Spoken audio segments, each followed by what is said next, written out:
1942년 11월 27일 지미 앤드릭스가 시애틀 킹 카운티 병원에서 태어납니다. 아버지 알은 군에 소집된 상태였고 어머니 루실은 17살이었죠. 부모의 관계는 완만하지 못했는데요. 둘은 술을 마시고 싸우기를 반복했고 루실은 집을 나갔다 돌아오기를 되풀이했습니다. 그렇게 지미가 9살이 되던 해 부모가 이혼했고 지미와 동생 리온만 아버지 곁에 남겨졌죠. 이렇게 가난하고 불안정한 유년 시절 음악만이 지미의 유일한 탈출구였습니다. 초등학교 시절 지미는 빗자루를 들고 다니며 기타 치는 흉내를 냈는데 그게 얼마나 심했으면 선생님이 학교에 편지를 보내 기타를 사줘야 한다고 요청할 정도였죠. 아버지 알도 그 마음을 모르는 건 아니었는데요. 현실은 냉혹했습니다. 주유소 직원, 정원사, 자벽부 등 닥치는 대로 일을 했지만 늘 빠듯했죠. 그리고 지미가 14살이 되던 해 재능을 보여주는 사건이 하나 발생하는데요. 아버지와 청소 일을 하다가 줄이 하나밖에 없는 우쿨렐레가 버려진 걸 발견했는데 그걸 주워서 엘비스 프레슬리의 하운드 도그를 따라치기 시작했습니다. 그런 모습을 지켜보던 알은 결국 1958년 15살이 된 지미에게 $5짜리 어쿠스틱 기타를 사주게 됩니다. 지미는 왼손잡이였는데요. 당시 왼손잡이 기타는 구하기도 어렵고 훨씬 비쌌기 때문에 오른손잡이용 기타를 사서 거꾸로 뒤집고 줄을 다시 묶어 연주하는 방식을 선택했다고 합니다. 기타를 얻은 지미는 매일매일 비비킹, 머디 워터스, 하울린 월프 등 레전드들의 음반을 들으며 독학을 했고 잠을 잘 때도 기타를 옆에 두고 일어나서 가장 먼저 하는 일이 기타 연주였을 정도로 매우 심취해 있었다고 합니다. 그리고 방과 후에는 동네 친구들과 어울리며 잼을 하기 시작했는데 이때 뭉쳐진 친구들과 함께 벨벳번즈라는 밴드를 만들게 됩니다. 이들은 주민센터나 청소년 댄스 파티 같은 곳에서 실력을 쌓아갔는데 막상 이렇게 연주를 하니 다른 악기들 소리에 묻혀 지미의 어쿠스틱 기타 소리가 거의 들리지 않게 되었습니다. 지미는 이를 이야기하며 아버지를 겨우겨우 설득했고 결국 스프로자크라는 인생 첫 일렉트릭 기타를 받을 수 있었습니다. 그 이후 지미는 점점 더 넓은 무대를 꿈꾸게 되었고 마침 러킹 킹스라는 밴드로부터 새롭게 합류 제안을 받게 됩니다. 피아노, 색소폰, 드럼까지 갖춘 제대로 된 R&B 밴드였죠. 이 러킹 킹스에 합류한 지미는 시애틀 유대교회당 지하에서 생애 첫 무대에 오르게 됩니다. 이때 무대에 선 지미는 특유의 쇼맨십을 보여주기 시작했는데요. 무릎을 꿇고 혀를 내밀고 팔을 휘두르며 날뛰기 시작했습니다. 그런데 이런 퍼포먼스가 당시 관객들에게는 조금 과하게 느껴졌고 지미는 세트 중간에 강제로 내려오게 됩니다. 이후 좀 자제하라며 한 소리를 듣자 그건 내 스타일이 아니라고 대답했다고 하네요. 아무튼 락킹 킹스 활동을 이어가면서 1959년 가을 갈필드 하이스쿨에 입학했는데요. 지미는 음악 활동에만 집중했기에 수업을 자주 빠졌고 결국 1960년 10월 결석 누적으로 학교를 떠나게 됩니다. 학교를 그만둔 뒤에는 아버지의 정원 일을 도우면서 음악 활동을 이어갔는데요. 그러다 1961년 봄 지미는 큰 사고를 치게 됩니다. 청소년기의 반항이었던 걸까요? 18살의 지미는 친구들과 도난차를 타고 달리다가 경찰에게 붙잡히게 됩니다. 처음이라 자신도 몰랐다며 아버지에게 인계되고 끝이 났는데 나흘 뒤인 5월 5일 또 다른 도난차에서 붙잡히게 되었고 이번엔 7일간 구금되었습니다. 그리고 5월 16일 재판이 열렸을 때 판사는 선택지를 제시했는데요. 2년 복역 혹은 입대였습니다. 지미의 선택은 군인이 되는 것이었고 5월 29일 19살의 지미 앤드릭스는 결국 시애틀을 떠나 남행기차에 오르게 되었습니다. 그렇게 기초훈련을 받고 11월 8일이 돼서야 지미는 켄터키주 포트 캠벨에 자대 배치를 받게 됩니다. 도착하자마자 한 일은 아버지에게 편지를 쓰는 것이었는데요. 당시 여자친구 집에 두고 온 기타를 부대로 보내달라는 것이었죠. 기타를 받고 난 후 지미는 틈만 나면 연주를 했는데요. 기타에 집착하느라 임무를 소홀히 하기도 했고 이에 짜증난 동료 병사들이 기타를 숨겨버리기도 했습니다. 그러던 어느 날 밤 빌리 콕스라는 한 병사가 부대 내 휴게 클럽 앞을 지나다가 안에서 들려오는 기타 소리에 멈추게 되었는데요. 옆에 있는 친구는 형편없는 소리라고 했지만 콕스의 귀에는 다르게 들렸습니다. 휴게 클럽 안으로 들어가서 콕스는 자신이 베이스를 연주할 수 있다며 지미와 대화를 시작했고 한 달 뒤에는 부대 안에 작은 밴드가 생겨나 있었죠. 이렇듯 지미에게 군대는 기타를 치기 위해 버텨야 하는 곳이었을 뿐 군인으로서 의무에는 그다지 관심이 없었습니다. 임무 중 수면, 점호 불참, 상관 지시 무시 등 중대장 보고서에는 군인 기준 미달이라고 적혀 있었죠. 결국 1962년 6월 29일 지미는 전역하게 되는데요. 부상이 원인이었다고 밝혔지만 실제로 기록된 것은 없었고 공식적인 사유는 부적응이었다고 하네요. 그렇게 시간이 흘러 콕스도 몇 달 뒤 전역을 했고 음악적으로 잘 맞았던 두 사람은 함께 테네시주로 향했습니다. 그곳에서 둘은 시틀린 서킷을 돌았는데요. 시틀린 서킷이란 흑인 뮤지션들이 백인 공연장에 설 수 없었던 시절에 흑인 소유 클럽과 극장들이 미국 남부와 중서부 전역에 형성한 비공식 네트워크였습니다. 레이 찰스, 제임스 브라운, 리틀 리처드가 모두 이 루트를 거쳤는데요.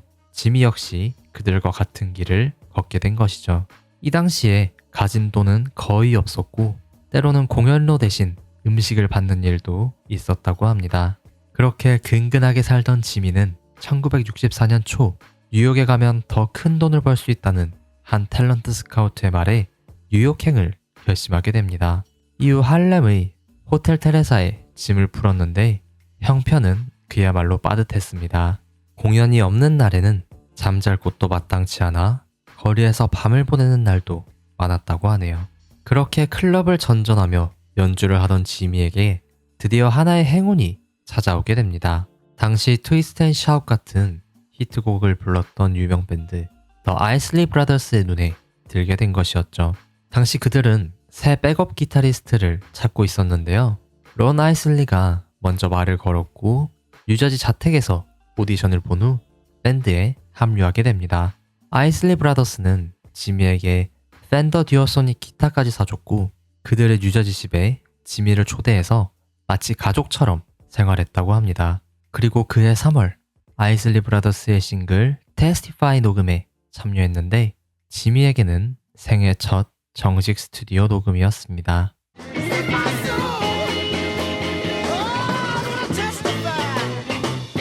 하지만 더 큰 야망이 있었던 지미는 매일 밤 같은 키, 같은 셀리스트를 반복하는 것에 점점 지쳐갔고 결국 스스로 흰색 모헤어 정장과 에나멜 구두를 반납하게 됩니다. 아이슬리 브라더스를 떠난 뒤 지미가 합류한 곳은 리틀 리처드의 밴드였는데요. 그는 50년대의 전설 같은 존재였지만 현재는 한물간 상태였죠. 그런데 여기서 한 가지 문제가 있었다면 지미가 백업 기타리스트임에도 불구하고 무대 위에서 자꾸만 눈에 띄었다는 건데요. 관중을 향해 과감한 퍼포먼스를 선보이고 큰 환호를 받았지만 리틀 리처드 입장에서는 그리 달갑지는 않았죠. 거기에 지미는 버스 시간에 늦기 일수였고 여자들과 어울리느라 자리를 비우는 일도 잦았다고 합니다. 결국 뉴욕 아폴로 공연을 마친 뒤 워싱턴 DC로 가는 버스를 지미가 또 놓치게 되었고 투어 매니저가 지미를 밴드에서 자르게 되었죠. 그런 뒤 지미가 합류한 곳은 커티스 나이트 앤 더 스퀘어스였는데요. 여기서 밴드 매니저 에드 샬핀이 지미에게 계약서를 내밀었는데 3년 독점 계약에 선급금 단 1달러를 제공하는 조건이었죠. 잘 몰랐던 지미는 그냥 세션 비용을 받기 위한 서류인 줄 알고 서명을 했는데 실제로는 3년간 자신의 음악 활동 전체를 묶어두는 독점 계약이었습니다. 당장은 아니지만 이 계약은 나중에 지미가 세계적인 스타가 된 뒤 엄청난 법적 분쟁으로 되돌아오게 되죠. 아무튼 나이트와의 싱글들은 역시 차트에 오르지 못했고 1960년대 중반 지미 핸드릭스는 팝과 R&B의 틀에 갇힌 세션 생활에서 벗어나기로 결심합니다. 맨하튼 그리니치 빌리지로 향했는데요. 당시 실험적인 음악과 다양한 장르가 뒤섞이던 곳이었습니다. 지미는 카페 와에서 공연을 시작했고 처음으로 자신이 원하는 음악을 마음껏 펼칠 수 있는 무대를 갖게 됩니다. 그렇게 여름이 되었을 때 키스 리처즈의 여자친구 린다가 지미의 공연을 보고 큰 감명을 받아 음악계 인사들에게 적극적으로 소개하고 다녔는데요. 그중 애니멀스의 전 베이시스트자 매니저 일을 모색하던 체스 챈들러의 눈에 띄게 됩니다. 챈들러는 지미의 헤이조 연주를 듣는 순간 엄청난 성공을 할 수 있다고 직감했는데요. 챈들러는 지미에게 런던으로 오면 직접 밴드를 꾸려주고 레코딩 계약을 해주고 에릭 클랩턴을 만나게 해주겠다며 설득을 시작했고, 지미는 이 좋은 조건들과 더불어 당시 동경하던 클랩턴을 만날 기회라는 생각에 망설임 없이 수락을 했다고 하네요.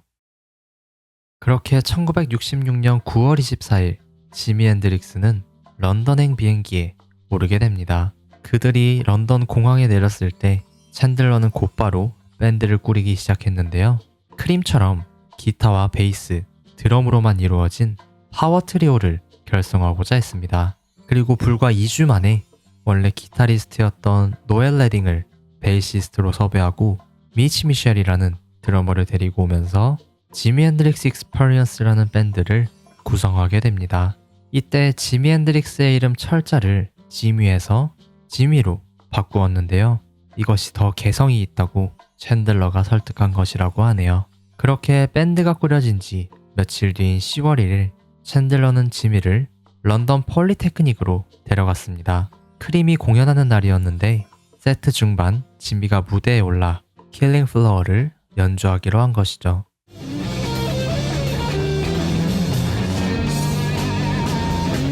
챈들러는 이것을 지미와 한 약속도 지키면서 동시에 사람들에게 각인시킬 기회라고 보았는데요. 실제로 그 무대에서 보여준 지미의 연주는 당시 신이라 불리던 에릭 클랩튼이 충격을 받을 정도였다고 하네요. 그렇게 영국에 도착한 뒤 지미는 성공적으로 시작을 알렸고 프랑스 투어를 짧게 돈 다음 더후의 매니저들이 새로 만든 레이블 트랙 레코즈와 계약을 맺어 10월 23일 첫 싱글 헤이조를 녹음하게 됩니다.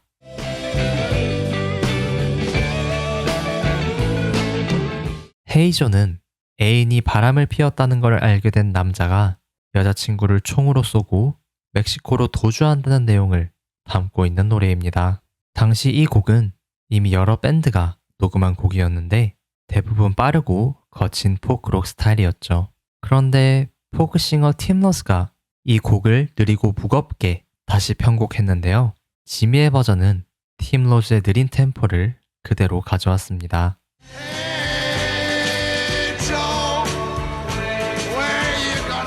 한 가지 특징은 C부터 내려가는 코드 진행 위에 블루스 필과 멜로디 라인을 끊임없이 채워 넣으면서 리듬 기타와 리드 기타의 경계를 지워버렸다는 점입니다.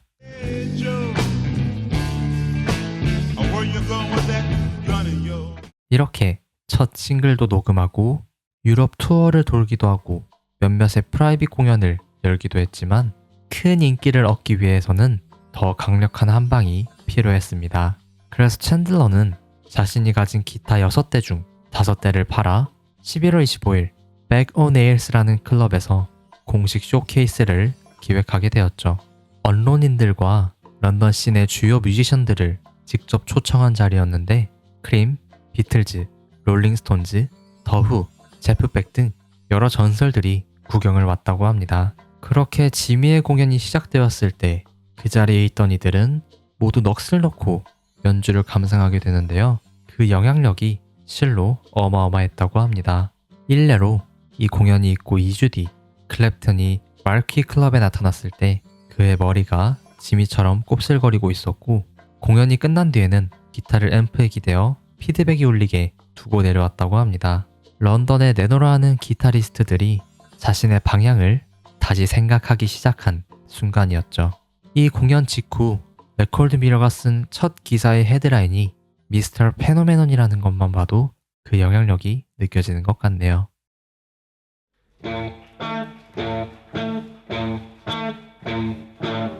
그렇게 1967년 5월 데뷔 앨범 Are You Experienced가 릴리즈됩니다. 런던의 새 스튜디오를 오가며 작업했는데요. 당시 예산이 빠듯했기 때문에 집에서 사전 작업을 마쳐두고 스튜디오에서는 최대한 빠르게 녹음하는 방식을 택했다고 합니다. 또 챈들러는 미셸과 레딩이 창작적으로 개입하지 못하도록 했다는데요.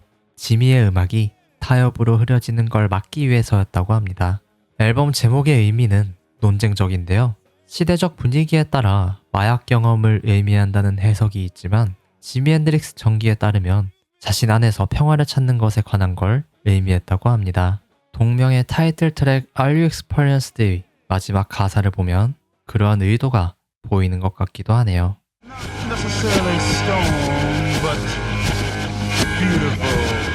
앨범 커버의 경우 두 가지 버전이 존재하는데요. 지미는 UK 버전 커버를 별로 마음에 들어하지 않았다고 합니다. 그냥 3명이 서 있는 평범한 사진이었기 때문이죠. 그래서 사진작가 칼 페리스에게 미국 버전을 위한 새로운 커버를 의뢰했고 지구로 음악을 가져온 우주여행자로 새롭게 컨셉을 잡았습니다. 이후 런던 큐가든에서 적외선 필름과 어안 렌즈로 지미의 손이 강조되도록 낮은 각도에서 올려다보며 촬영했는데 사진을 본 지미는 이 사진이 자신의 음악을 완벽하게 표현했다고 좋아했다고 합니다. 수록곡을 살펴보자면 싱글로도 나왔던 Purple Haze가 상당히 유명한데요. 지미가 직접 쓴 곡으로 SF 소설을 읽다가 잠에 들었는데 사방이 자줏빛 안개로 가득한 바다를 걷는 꿈을 꾸었고 여기서 영감을 받아 Purple Haze를 쓰게 되었다고 합니다. 도입부의 리프가 트라이톤이라는 음정으로 시작을 하는데요. 트라이톤은 온음이 3개 쌓인 간격으로 이루어진 음정을 의미합니다. 예를 들어 도와 파샵을 연달아 누르면 이런 사운드가 나오는데요.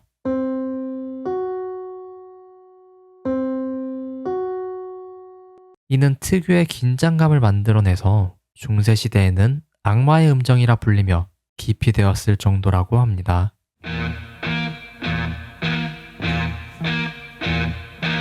블랙 사바스의 셀프 타이틀곡 블랙 사바스도 이 음정으로 시작을 하죠.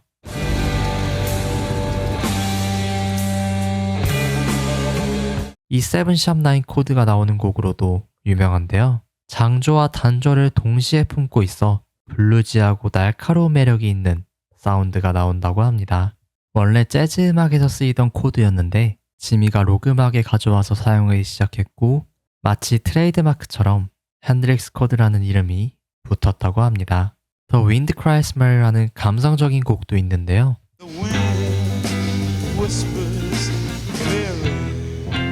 지미가 당시 여자친구 케이시와 싸운 날 밤 쓴 곡이라고 합니다. 싸움의 발단은 으깬 감자였다는데요. 지미가 감자를 보고 덩어리가 졌다며 불평하자 화가 난 케이시는 접시를 바닥에 내동댕이 치고 집을 나가버리고 말았습니다. 지미는 이에 대해 말이 아닌 노래로 사과를 했는데요. 그게 The Wind Cries Mer이었던 것이었죠. 가사를 살펴보면 그날 밤의 기억이 그대로 담겨 있습니다.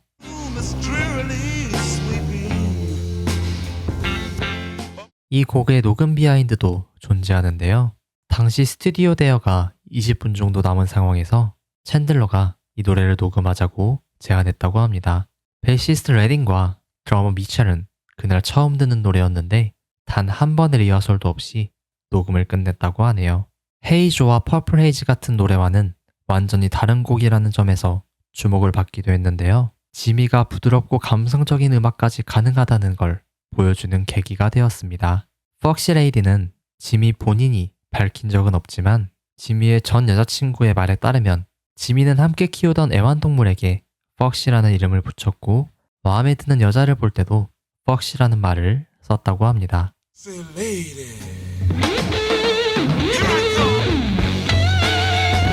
연주 영상을 보면 엄지손가락으로 낮은 줄을 잡고 나머지 손가락으로 멜로디를 치는 걸 확인할 수 있는데요. 이 또한 지미의 시그니처와 같은 주법으로 여러 곡에서 자주 사용했다고 합니다. 이렇게 잡게 되면 좋은 점은 일반적인 방식보다 손가락이 더 자유로워져서 다양한 표현이 가능해진다고 하네요.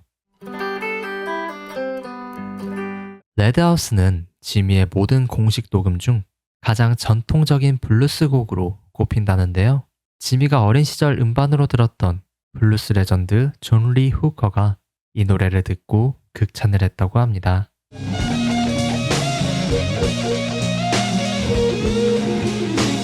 Manic Depression이라는 곡도 있는데요. 제목의 유래가 특이합니다. 어느 날 기자에게 둘러싸인 지미가 부끄러움을 타고 있었는데 챈들러는 그런 모습을 보고 무대 위의 폭발적인 모습과 대비된다고 생각했는지 지미를 Manic Depressive, 즉 조울증이라고 표현했습니다. 그리고 그 표현을 들은 지미가 영감을 받아 이 노래를 써낸 것이었죠.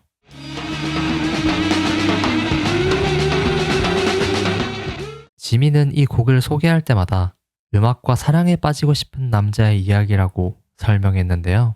평론가들 또한 가사가 조울증 질환에 대한 묘사라기보다는 음악에 대한 갈망과 좌절을 표현한 것에 가깝다고 보았습니다.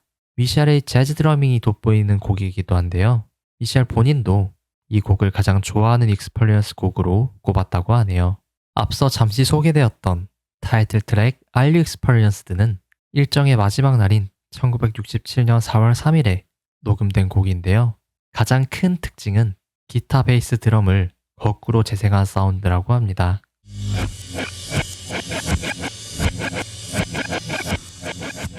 원래 계획은 역방향 테이프를 이어서 루프를 만드는 것이었는데 이 음새를 맞추는 게 너무 어려워서 결국 기다리다 지쳐 그냥 밴드 전체가 역방향 테이프 위에 연주를 해버렸다네요.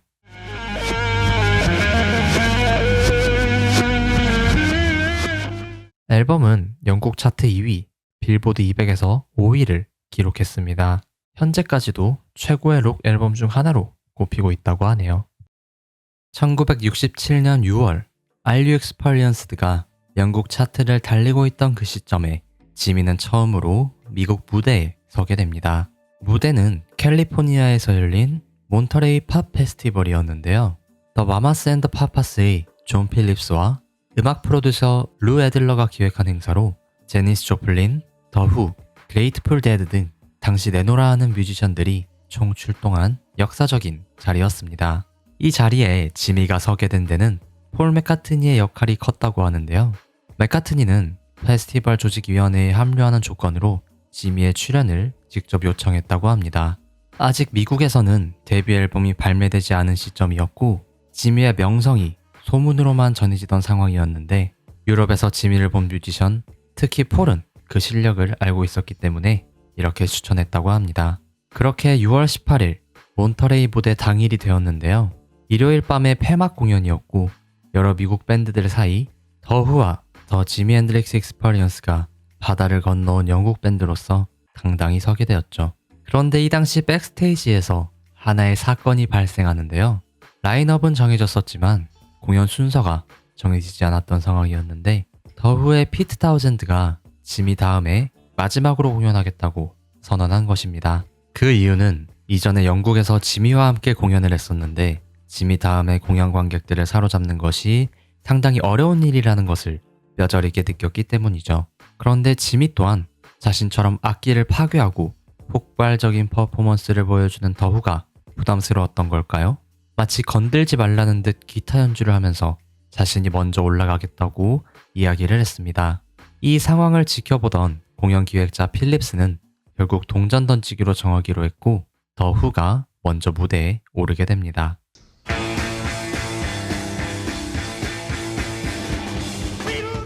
그런데 더 후의 폭발적인 무대를 지켜보던 지미 앤드릭스는 위축되기는커녕 더 흥분되어 가기 시작했죠. 그리고 지미의 차례가 되었을 때는 표가 없는 사람들까지 들어오는 걸 허용하며 몬터레이 팝 페스티벌에서 가장 많은 관객들을 상대로 공연을 시작하게 됩니다.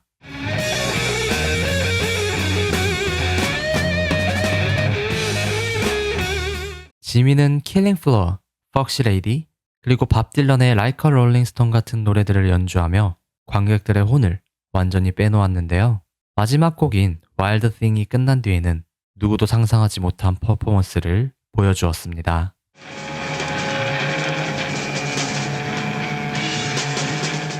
이렇게 지미의 공연은 강렬한 연주와 불꽃으로 장식되어 화려하게 마무리되었고 그 이름을 미국에 확실히 알렸다고 합니다. 몬터레이 이후 지미는 미국에서 투어를 돌았는데요. 하나의 요상한 사건이 벌어지기도 했습니다. 공동 매니저 제프리가 당시 유행하던 더 몽키스와의 공연을 잡아온 것인데요. 챈들러는 이에 크게 분노했다고 합니다.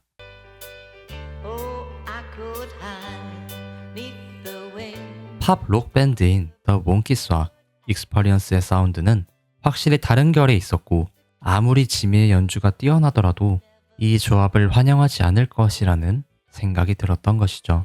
밴드 멤버들조차 이러한 기획의 타당성에 의문을 제기했는데 제프리는 이를 전혀 이해하지 못했다고 합니다. 결국 대대적인 홍보가 이루어지면서 이 공연은 강행되었는데요.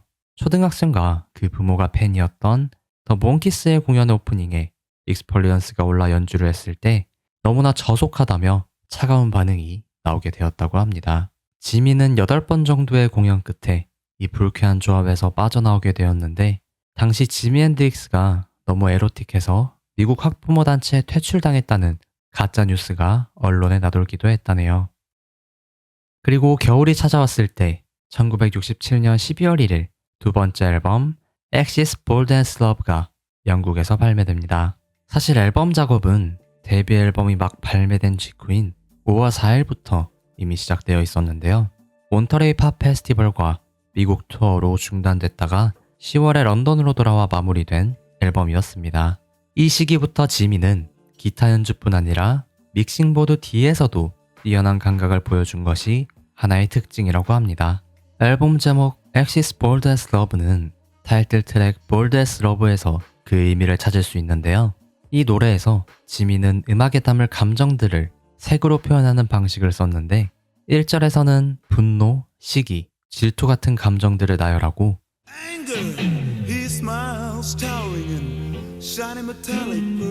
그것들을 모두 사랑만큼 대담하다고 이야기하고 있습니다. 2절에서는 지미 자신의 감정들이 충돌하여 눈앞의 그녀에게 온전히 다가가지 못하고 있다고 이야기를 하죠.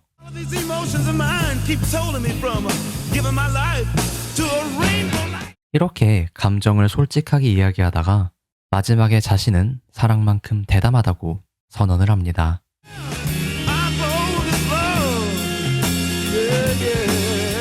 즉 사랑이란 수많은 감정들로 인해 해내기 힘든 것이지만 그럼에도 용기를 내어 그 앞에 대담하게 설 수 있다면 분명 쟁취할 수 있을 것이라는 이야기를 하고 있는 것이죠.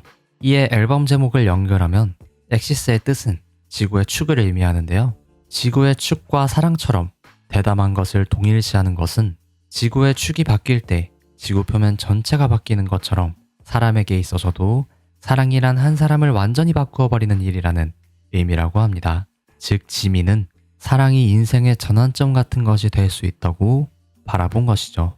앨범 커버를 보면 인도신들의 모습에 멤버들의 얼굴이 들어있는 걸 확인할 수 있는데요. 지미는 이것을 보고 우리 셋은 엑시스 커버에 있는 것과 아무런 관계가 없다며 불만을 드러냈고 자신의 혈통인 아메리카 원주민을 더 강조하길 원했다고 합니다. 심지어 말레이시아 정부는 힌두교 성상을 상업적으로 사용했다는 이유로 이 커버를 금지하기도 했다네요. 수록곡을 살펴보면 Up From The Skies는 재즈적인 색채가 물씬 풍기는 곡인데요. 외계인이 지구로 돌아와 인간이 세상에 저질러 놓은 것들을 보며 의문을 던지는 내용을 담고 있습니다. 지미의 SF에 대한 관심이 가사에 그대로 녹아든 곡인데 평론가들은 이 곡을 단순한 SF 이야기가 아니라 기성세대를 향한 젊은 세대의 의문을 외계인의 시점으로 표현한 것으로 해석하기도 했습니다.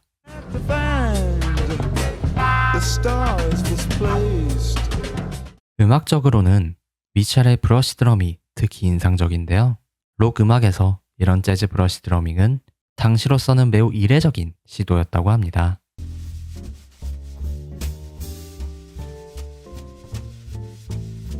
Little Wing은 지미가 몬터레이 팝 페스티벌에서 영감을 받아 쓴 곡인데요.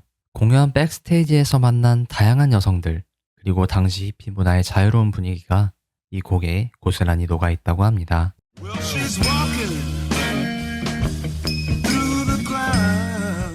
그리고 그 컨셉에 맞게 사운드가 도입된 것도 재미있는데요.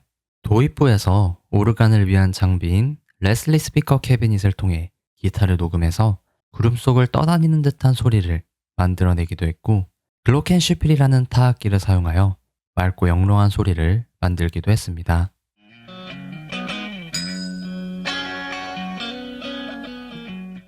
If Six Was Nine은 당시 반문화 세대를 대변하는 것으로도 여겨졌지만 사실은 지미가 히피도 보수주의자도 아닌 자기 자신으로 살겠다는 선언을 담은 곡입니다. When it's time for me to die,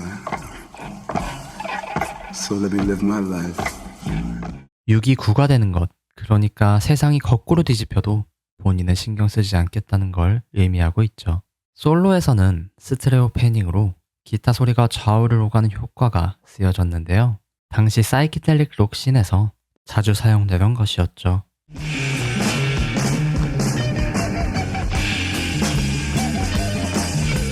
마지막에는 재미있게도 리코더 소리가 나는데요. 지미가 런던 길거리 노점상에서 산 낡은 리코더를 직접 불렀다고 합니다.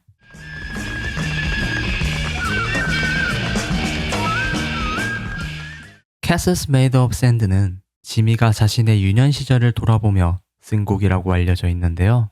1절은 싸움이 그치지 않던 부모의 관계가 직접적으로 나오고 있습니다. Down the street, you can hear her scream, you're a disgrace, and she slams the door in his drunken face. 2절은 전쟁터를 준비하던 아메리카 원주민 전사가 밤에 갑작스레 죽는 이야기를 하고 있는데 이는 아동보호 서비스에 의해 갑자기 동생이 격리되었던 것을 의미한다고 하네요. When fighters first battle, something went wrong. Surprise attack, killed him in his sleep that night. 그리고 3절은 죽고 싶을 만큼 절망에 빠진 소녀가 황금 날개 달린 배를 보고 살 의지를 되찾는 이야기가 나오고 있는데 앞에 2절과 대비되는 어떤 깨달음을 통해 구원을 받는 의미를 담고 있습니다. But then a sight she never seen made her jump and say, Look, a golden winged ship is passing my way. 평론가의 평을 빌리자면 이 노래에서 나오는 모래는 시간의 덧없음을 표현한 메타포로 사랑도, 가족도, 우정도 당연하게 여길 수 있는 것은 아무것도 없다라는 메시지라고 합니다. 앨범은 영국에서 차트 5위에 올랐고 미국에서는 빌보드 203위를 기록했는데요. 미국 발매는 데뷔 앨범과 시간 간격을 두기 위해 1968년으로 미루게 되었다고 합니다.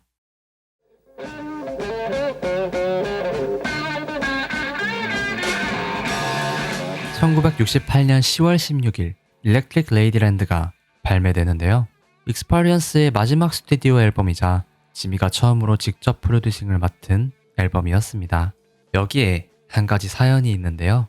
엑시스 작업 때부터 지미가 연주뿐 아니라 스튜디오 작업 전반적인 부분, 즉 프로듀서의 영역까지 주도적으로 행하기 시작하면서 챈들러와 지미 사이의 균열이 조금씩 생겨나기 시작했습니다. 그리고 일렉트릭 레이디랜드 세션에 들어서면서 그 갈등이 본격화되었죠. 챈들러는 한 곡에 50번이 넘는 테이크를 하는 지미의 완벽주의 같은 성격이나 클럽에서 만난 뮤지션들과 친구들을 스튜디오로 불러들이는 모습에 진절머리가 났다고 설명했습니다. 그렇게 챈들러는 1968년 5월 자신의 지분을 제프리에게 넘기고 떠났는데 이 때문에 일렉트릭 레이디랜드 앨범은 지미가 마음껏 음악을 실험하는 작품들로 채워지게 됩니다. 앨범 커버는 지미가 직접 기획을 했는데요. 후에 폴 맥카트니와 결혼하는 린다가 뉴욕 센트럴 파크의 앨리스 인 원더랜드 조각상에 멤버들이 앉아있는 사진을 찍은 것입니다. 지미는 그 사진을 커버로 쓰고 싶었고 직접 레코드사에 편지를 써서 커버 디자인을 상세히 설명하기까지 했죠. 그런데 트랙 레코드는 이걸로는 음반이 안 팔린다며 묵살하고 런던의 한 클럽에서 19명의 나치 여성 사진을 찍어 UK 커버로 사용해버렸습니다. 영국의 팬들은 물론 지미 또한 이 커버에 강하게 분노했는데 여성들에 대한 그리고 자신이 앨범에 담고자 했던 이미지에 대한 모욕이라 생각했다고 합니다. 당시 일부 상점에서는 판매를 거부하거나 갈색 포장지에 싸서 팔렸다고 하네요. 미국판 커버 또한 지미가 원했던 사진을 사용하지는 못했지만 영국판처럼 큰 논란은 없었고 이후 가장 잘 알려진 일렉트릭 레이디랜드 커버로 자리 잡게 됩니다. 수록곡을 살펴보자면 앨범의 첫 번째 곡 And the Gods Made Love가 상당히 특이한데요. 처음 들으면 정체를 파악하기 힘든 사운드가 흘러나옵니다.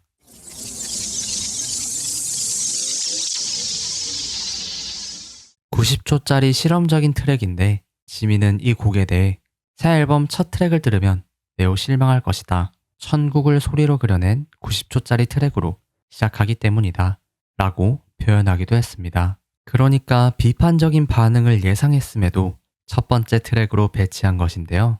어차피 넣을 곡이라면 처음에 들려주는 게 낫다고 생각했다고 합니다. 타이틀 트랙 Have You Ever Been은 신비롭고 아름다운 세계로의 초대를 건네는 곡인데요. 지미의 가성 같은 보컬이 드러나기도 하는데 평소 목소리에 자신이 없던 지미가 이 곡의 보컬에 매우 만족했다고 합니다. I see the love land. Soon you will understand. 크로스타운 트래픽은 다가가기 힘든 여자를 교통체증에 빗댄 곡인데요. 가사부터 자동차 메타포로 가득합니다. Tracks all across your back. I can see you had your fun, but darling, can't you see my signals? Turn. 카주 소리를 흉내낸 것이 재미있는데요. 녹음 도중 지미가 원하는 소리를 도저히 못 찾겠다며 빛 위에 셀로판지를 대고 불어 카주 소리를 흉내냈다고 합니다. 마치 교통체증의 경적 소리 같은 독특한 효과가 탄생하게 되었죠.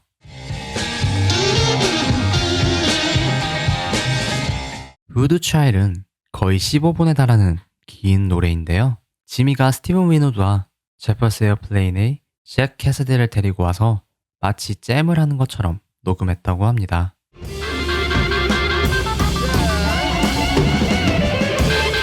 음악 자체는 지미가 자주 연주했던 catfish 블루스를 더 발전시켜 만든 곡이라고 하는데요.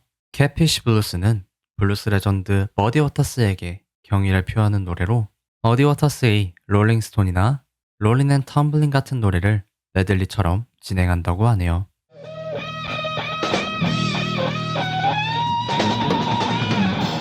이 곡을 녹음한 바로 다음 날 밴드 멤버들은 다큐멘터리 촬영이 있었는데 지미는 전날 녹음한 우드 차이를 그대로 반복하는 대신 즉흥 연주를 더하자고 이야기했는데요. 이것이 더 많이 알려진 5분짜리 버전의 우드 차일드가 되었다고 하네요.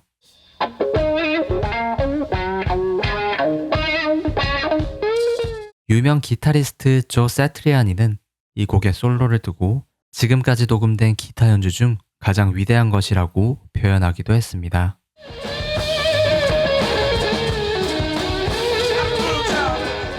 집시 아이즈는 지미가 어머니 루시를 위해 쓴 곡인데요. 지미가 8살 때 어머니가 가족을 떠났던 기억이 있죠. 지미는 어머니에 대한 원망을 표현한 적이 없었는데 오히려 어린 시절의 부재가 어머니를 신비롭고 영적인 존재로 만들었다고 합니다.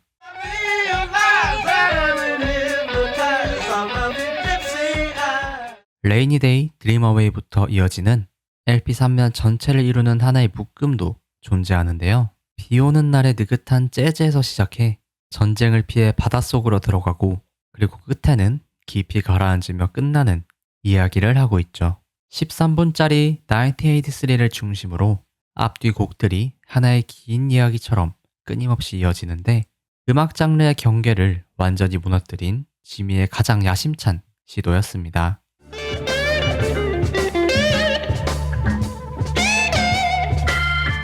All Along the Watchtower는 원래 밥 딜런이 1967년에 싱글로 발표한 곡인데요. 당시 어쿠스틱 사운드로 가득했던 이 노래는 차트에 오르지는 못했지만 이번 앨범에서 지미가 새롭게 커버를 한 것이었죠.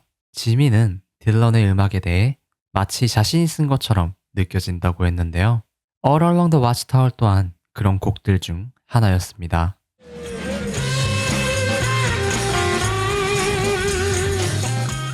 지미는 딜런의 가사를 한 글자도 바꾸지 않았지만 일정한 분위기로 흐르던 원곡을 굉장히 다이나믹하게 만들었는데요. 딜런 또한 이 버전의 연주 방식에 큰 영감을 받았다고 하네요. 이 앨범은 영국에서 6위, 빌보드 200에서 1위를 기록하며 익스펄리언스의 첫 번째이자 유일한 미국 1위 앨범이 되었는데요. 앞선 두 앨범과 달리 미국에서 더 큰 성공을 거둔 것이 하나의 특징이기도 합니다. 또 발매 당시 멜로디 메이커에서 엉망진창이라고 혹평하기도 했지만 시간이 지나면서 평가가 완전히 뒤집혔고 여러 매거진에서 최고의 앨범에 올리거나 기타리스트들이 직접적인 영향을 많이 받았다고 밝히기도 했습니다. 특히 이 앨범에서 다양한 스튜디오 실험을 보여준 것도 록 음악의 발전에 큰 영향을 주었다고 하네요.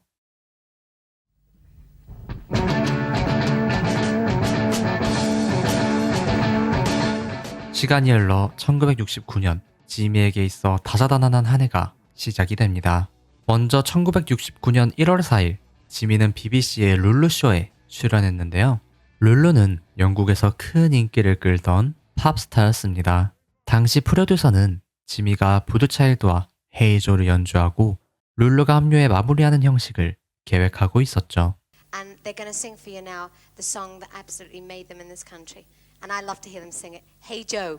그런데 생방송 중에 헤이조를 절반쯤 연주하던 중 지미가 갑자기 연주를 멈추더니 크림에게 헌정하는 말을 하기 시작합니다. We'd like to stop playing this rubbish and dedicate a song to the Cream, regardless of what kind of group they might be in. We'd like to dedicate it to Eric Clapton, Ginger Baker, and Jack Bruce. 당시 크림이 해체를 선언한 직후였는데 지미는 그 소식을 듣고 즉흥적으로 헌정 연주를 결심한 것이었죠. 밴드는 곧바로 Sunshine of Your Love를 연주하기 시작했는데 제작진은 시계를 가리키며 소리 없이 비명을 질렀지만 지미는 멈추지 않았습니다. 결국 생방송이 끝나고 난 뒤 BBC로부터 평생 방송 출연 금지를 통보받고 말았죠. 그런데 룰루는 이때를 회고하면서 지미가 상냥한 사람이었다고 했는데요. 당시 무대에서 내려온 지미가 룰루의 분장실 앞을 지나갈 때 정말 부드럽게 미안함을 전했기 때문이라고 하네요. 그리고 시간이 지나 계절이 조금 따뜻해졌을 때 5월 3일 토론토 국제공항에서 지미가 체포되는 일이 발생하게 됩니다. 지미의 가방에서 헤로인과 해시시가 발견된 것이었는데 최대 20년형을 받을 수도 있는 상황이었죠. 또한 지금 체포가 되면 당장 그날 밤에 예정된 공연을 하지 못하게 되는 문제도 발생했습니다.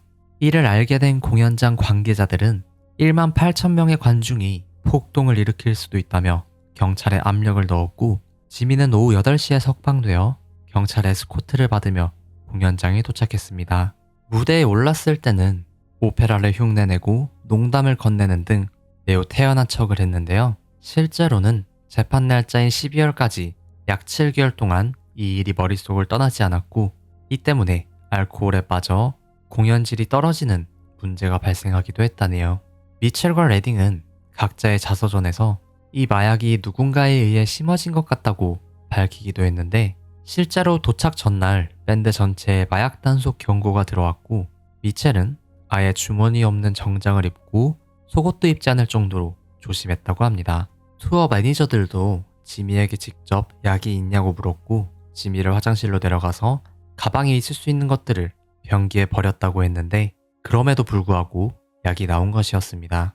또한 미첼은 자서전에서 지미는 헤로인 중독자가 아니었고 한두 번 시도했지만 좋아하지 않았다고 밝히기도 했으며 지미 본인도 친한 기자 쉐런에게 주사기가 무서워서 헤로인을 할 생각이 없었다고 털어놓은 적도 있다고 합니다. 다만 다행인 것은 12월에 열린 재판에서 변호사가 가방에 마약 주사 도구가 없었던 것, 팔에 주사 자국이 없었던 것, 그리고 팬들이 선물에 마약을 보내는 경우가 있었다는 일을 입증을 했고 배심원단은 8시간의 심의 끝에 무죄 판결을 내리게 되었습니다. 재판이 끝난 뒤 지미는 캐나다가 내게 최고의 크리스마스 선물을 줬다며 웃어버렸다고 하네요.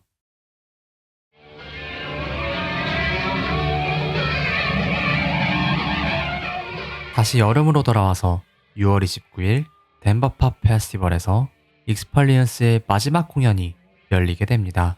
사실 이 당시 익스펄리언스 내부의 균열은 이미 깊어질 대로 깊어져 있었는데요. 가장 큰 문제는 레딩과 지미의 사이였습니다. 일렉트릭 레이디랜드 세션 때부터 지미와 레딩은 사실상 단절된 관계에 가까웠는데요. 지미는 외부 뮤지션들을 스튜디오에 끊임없이 불러들였고 레딩은 점점 자신의 자리가 없다고 느끼기 시작했습니다. 특히 결정적이었던 건 지미가 트리오 형식의 밴드는 자신의 음악적 발전을 가로막는다며 더 큰 밴드로 확장하는 것을 원했는데요. 이러한 내용을 레딩이나 미첼과 상의하지 않고 기자들에게 먼저 흘리고 다녔다는 겁니다. 이때 레딩이 밴드 탈퇴를 확실히 결심하게 되었죠. 어찌되었건 마지막 공연은 성황리에 마무리되었는데요. 레딩은 결심한 대로 지미에게 다가가 작별 인사를 하고 그날 밤 런던행 비행기에 오르게 되었습니다. 그렇게 조금 갑작스럽게 지미 앤드릭스 익스펄리언스는 멤버를 잃고 해체가 되고 말았죠. 밴드가 해체된 뒤 지미는 새로운 방향을 모색했는데요. 군대 시절 친구였던 베이시스트 빌리 콕스와 기타리스트 레리리, 퍼커셔니스트 주마 술탄, 제리 벨레즈를 섭외하여 새롭게 집시 선 앤 레인보우스라는 밴드를 꾸리게 됩니다.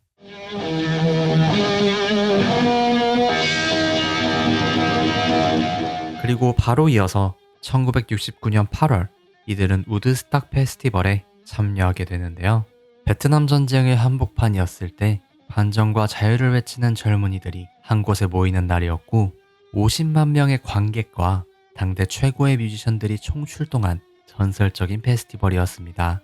그리고 이곳에서 지미는 헤드라이너로 지명되었죠. 지미는 월요일 새벽 9시에야 무대에 올랐는데요. 당시 공연 지연으로 많은 관객들이 빠져나간 상황이었지만 밴드는 열정적인 연주를 선보였습니다. 레드하우스 연주 중 기타 줄이 끊어지기도 했는데 멈추지 않고 5개의 줄로 끝까지 연주하기도 했죠.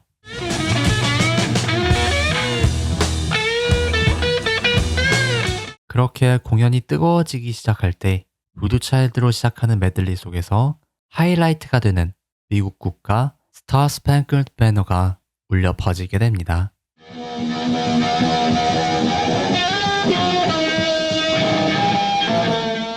평범한 국가 연주가 아니었는데요. 지미는 피드백과 효과음으로 폭탄 소리, 전투기 굉음, 사이렌 소리를 그대로 재현했습니다.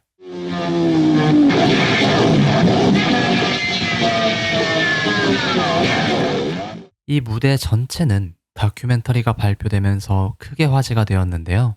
특히 이 국가 부분에 사람들은 큰 의미를 부여하기 시작했습니다. 당시 기성체제의 상징이었던 미국 국가에 베트남 전쟁을 연상시키는 소리를 채워 넣었던 것을 보며 일부는 국가에 대한 모독이라며 분노했지만 반전을 외치던 젊은 세대는 미국이 베트남에서 만들어내고 있는 소리를 음악으로 표현한 것이라며 의미 있다고 소리치기도 했습니다. 다만 지미는 이 공연에 대해서 그냥 미국인이니까 연주한 것이고 미국의 역사가 다 들어있는 아름다운 곡이라고 생각한다며 담담하게 표현했습니다.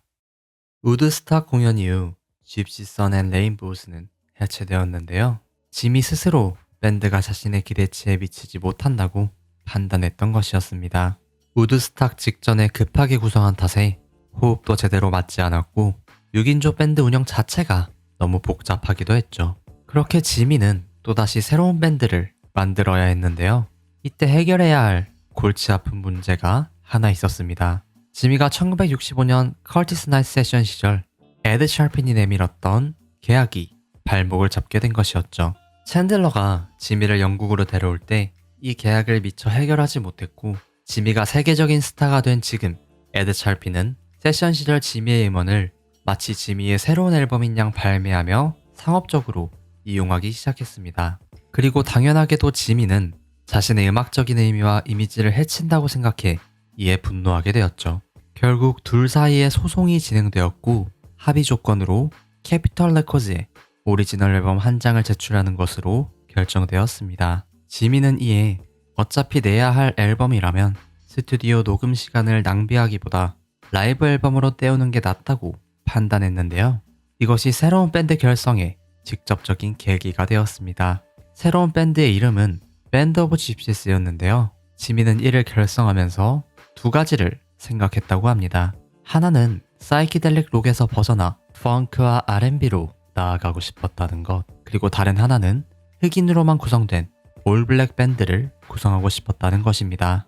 이렇게 생각했던 이유에 대해서는 당시 흑인 사회 일각에서 지미가 백인 록 음악에 편입됐다는 비판 때문이거나 블랙파워 운동에 화답하기 위함이었다는 전기 작가의 의견이 있습니다. 어찌되었건 지미는 베이시스트 빌리 콕스를 다시 데리고 오고 시틀린 서킷 시절부터 알고 지내던 버디 마일스를 섭외해 밴드를 결성했습니다. 그렇게 1969년 12월 31일 뉴욕 필모어 이스트에서 이틀에 걸친 공연이 열리게 되는데요. 여기서 하나의 사건이 발생하게 됩니다. 당시 필모어 이스트 공연장 주인 빌 그라함은 직설적인 말로 유명한 인물이었는데 1월 1일에 첫 번째 세트가 끝나고 인터미션 때 지미를 찾아와서 기타를 이빨로 뜯고 등 뒤로 치면서 정작 중요한 연주는 잊어버린 것 같다고 비판한 것이었죠. 대체 누가 지미의 얼굴을 보면서 그런 말을 할 수 있었을까요? 이런 신선하고도 따끔한 일침에 충격을 받은 지미는 두 번째 세트에 올라가 처음부터 끝까지 오로지 연주에만 집중했다고 합니다. 그리고 그때 나오게 된 것이 바로 머신건이었죠.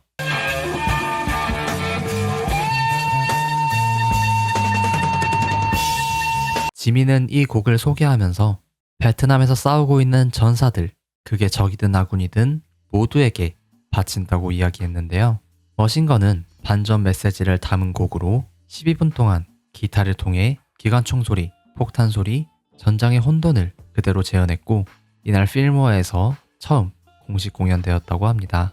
음악학자 앤디는 이 공연을 두고 머신건이 지미 핸드릭스 커리어의 정점이자 록 기타리스트로서의 천재성의 최고 예시라고 평하기도 했다네요.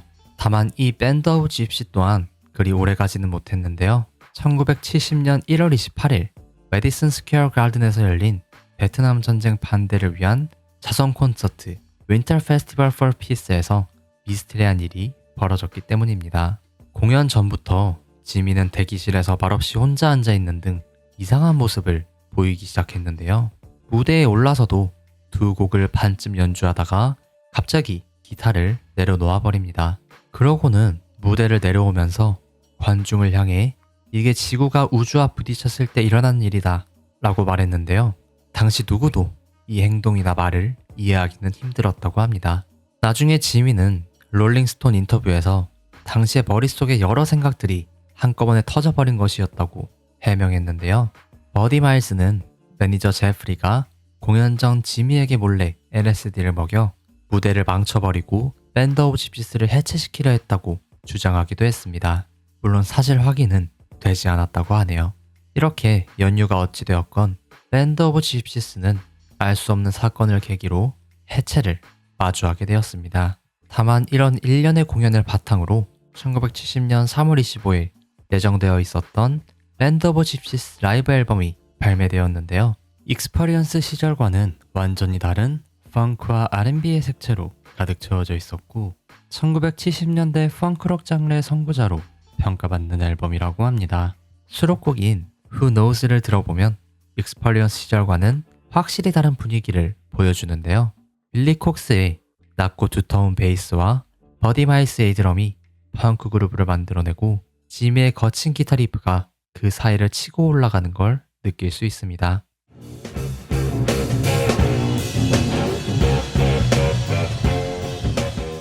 머신건을 수록곡으로 포함한 이 앨범은 미국 차트 5위에 오르면서 상업적으로도 성공했다고 하네요. 그렇게 밴드 오브 집시스가 해체된 뒤 1970년 봄쯤 매니저 제프리는 버디 마일스를 해고하고 미치 미첼과 노엘 레딩을 불러 익스퍼리언스 재결성을 시도했는데요. 지미가 레딩 대신 빌리 콕스와 함께하고 싶다고 이야기해서 조금 새로운 익스퍼리언스가 구성되게 됩니다.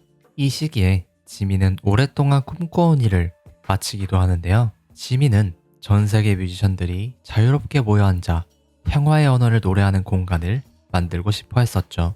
그 원대한 계획은 1968년 뉴욕의 제너레이션 클럽 건물을 사들이면서 시작이 되었고 1970년 8월 26일 일렉트릭 레이디 스튜디오스라는 이름을 지으며 완공이 되었다고 합니다.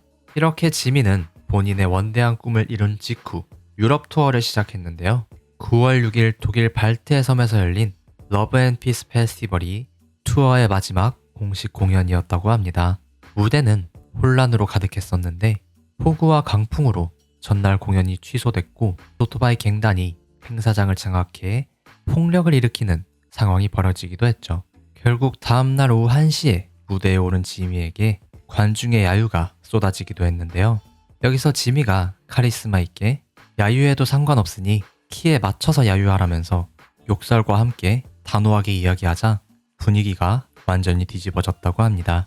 그렇게 여차저차 투어를 마무리했지만 빌리 콕스가 심각한 피로와 편집증 증세로 쓰러지면서 밴드 활동은 또다시 중단되었고 지미는 런던으로 돌아오게 됩니다. 그렇게 1970년 9월 11일 런던 컴버랜드 호텔에서 지미는 인터뷰를 가지는데요. 앞으로의 계획을 이야기하면서 마일스 데이비스와 폴 맥카트니와 함께 새로운 슈퍼그룹을 만들고 싶다는 이야기도 했고 투어를 줄이고 싶다고도 이야기를 했습니다. 그리고 자신에게 시간은 많고 급할 건 없다. 무료 콘서트 같은 것도 열고 싶다며 인터뷰를 마무리했죠. 지금까지 지미가 쉼없이 달려온 것, 밴드가 짧은 시간 내에 계속 바뀌게 되는 것, 이런 것들을 생각한다면 조금 더 편안하게 그리고 조금 더 자유롭게 음악 활동을 하고 싶다는 것 같은 느낌을 주기도 합니다. 이 인터뷰로부터 일주일 뒤인 9월 16일 밤, 지미는 런던의 클럽에서 에릭 벌든의 새로운 밴드 워의 공연에 특별 게스트로 참여하게 됩니다. 관객들은 환호성을 질렀고 열정적으로 연주를 시작했습니다. 그리고 이 공연이 끝난 뒤에는 롤링스톤즈의 멤버 로니 우드가 한 여자의 팔에 기댄 채 내려오는 지미와 마주치는데요.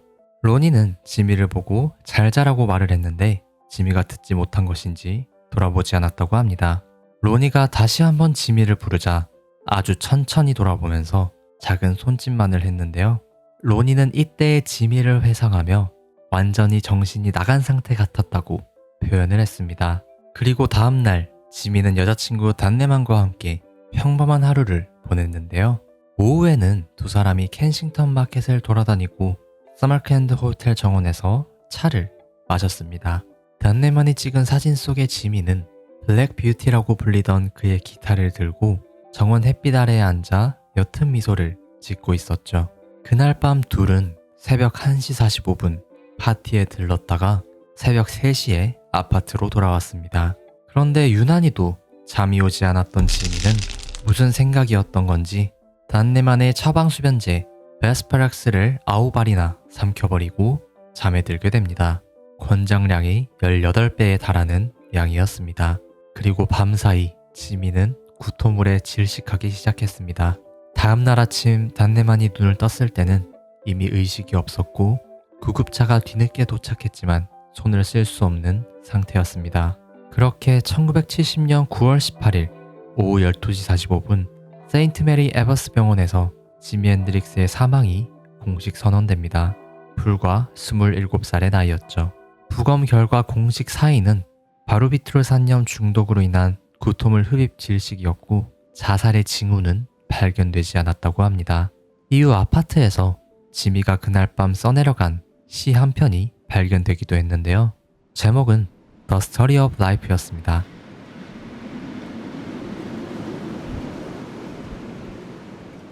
(1970년 10월 1일) 지미는 어릴 적 자랐던 시애틀 근교 랜턴의 그린우드 묘지에 묻히게 되었는데요. 비공개 장례식에는 그를 추모하기 위해 200명 정도의 사람이 모이게 되었습니다. 미치 미셸과 노엘 레딘 같은 이전 동료들과 몇몇 뮤지션들이 자리를 지켰죠. 그렇게 짧은 시간이었지만 기타로 세계를 호령한 지미 핸드릭스는 그가 인생에서 처음 기타를 튕겼던 바로 그곳으로 돌아오게 되었습니다. 약 4년이라는 시간 동안 지미 핸드릭스는 스튜디오에서 전설적인 앨범들을 남겼고 몬터레이에서 기타를 불태웠으며 우드스탁에서 미국을 노래했고 뉴욕에서 평화의 공간 일렉트릭 레이디 스튜디오스를 만들었습니다. 불우한 어린 시절 제대로 된 음악 교육도 받지 않았고 힘들게 혼자 기타를 잡았지만 그 엄청난 재능 덕분에 최고의 자리에 오를 수 있었죠. 락앤롤 명예의 전당에서는 지미를 록음악 역사상 가장 위대한 연주자라고 불렀고 롤링스톤은 역대 가장 위대한 기타리스트 1위로 그를 선정했습니다. 지미는 본인이 죽을 때가 되면 사람들이 자신의 음악을 틀어놓고 미친 듯이 날뛰고 하고 싶은 걸 다 했으면 한다고 이야기했는데요. 지금 돌이켜본다면 그 바람은 잘 이루어진 것 같기도 합니다. 이상 지금까지 지미 핸드릭스 이야기였습니다. 시청해주셔서 감사합니다.